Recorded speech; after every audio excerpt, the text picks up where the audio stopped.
Premesso che vado in tutti i posti dove i ragazzi mi invitano perché penso che avere un rapporto con i giovani sia fondamentale. Devo dire che all'ospedale ho sempre trovato quella condizione di comunicazione davvero rilevante tra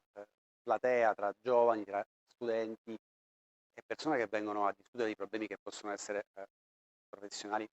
di qualunque genere, istituzionali o altro.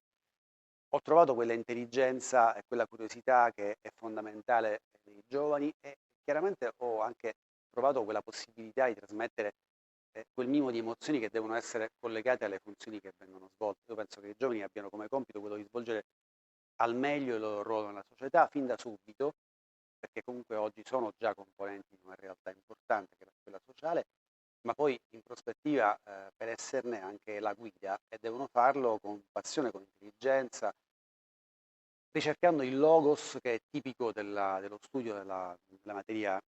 classica e di ciò che rappresenta poi l'oggetto fondamentale del diritto classico, cioè affinare lo spirito critico al di là di qualunque spazio, di qualunque tempo possibile nella dimensione dell'impegno individuale, che non è mai un impegno tecnico, un impegno umanistico, cioè votato al bene della persona umana.